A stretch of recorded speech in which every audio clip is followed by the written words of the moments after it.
Imagine a Navy SEAL with a notepad full of sonnets in his breast pocket, rock-hard chisel frame, a stone-cold killer, who suddenly, under seemingly divine compulsion, pulls out pen and parchment and begins to record the most vulnerable choruses and refrains. His shoulders and forearms bear the clawed and teethed scars of many beastly encounters, and his hands, as callous as they may be, prove as gentle as his heart.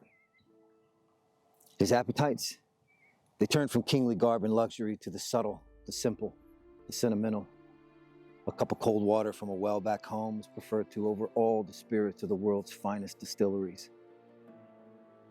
His sword-gripping muscular hands, seemingly oversized, can transform to pluck and strum tender melodies on a harp, a zither, or a guitar. Yet his ferocity is as accessible as his tears.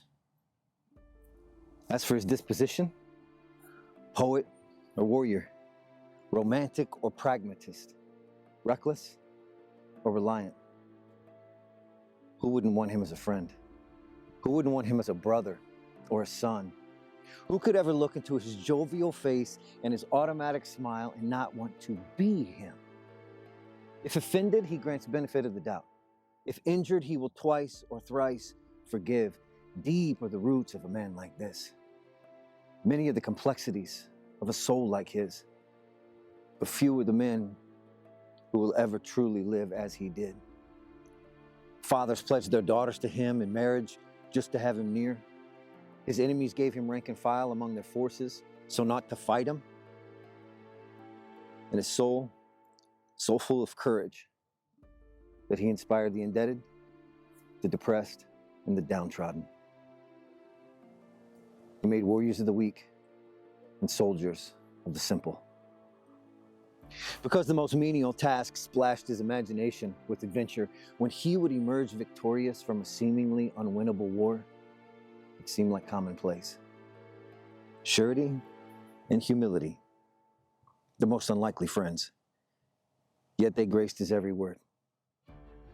Once when asked about his military experience, he replied, "Fear not, for I've been keeping sheep."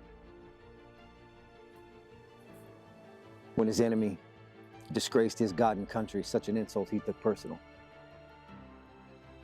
When Goliath, the vetted champion and warlord, whose spear was notched with the lives of hundreds of men, threatened to feed his carcass to the crows, he saw and raised up the ante and replied, "Yeah, but this is going to end with me taking your head." Then, when standing before the king, Goliath's head in his left hand and Goliath's sword in his right, he was asked, "Who are you?" Even then, he uttered not his own name. "For I am the son of Jesse from Bethlehem." Where do I begin?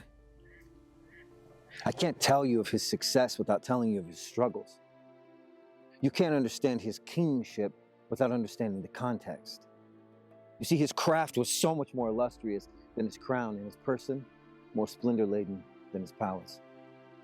So where do I begin? His mighty men?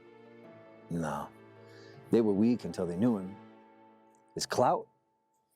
No, that grew from the floor of a damp cave. His victories? That was just a follow-through of a heart set on God. His origins? What? My dad's name is Jesse? You see, you can't know David until you know Jonathan, his only friend. But you can't understand Jonathan's love for David until you can taste the bitter disappointment of being the son of a cowardly king. But you can't know King Saul alone. You must also know the orphan servant, priest, and prophet named Samuel, who once raised him up and then tore him down. But who reared Samuel, this orphan, to become this kingmaker and kingbreaker? That was a high priest named Eli, an old man then. And little did he know, a customary blessing said in haste to a barren woman named Hannah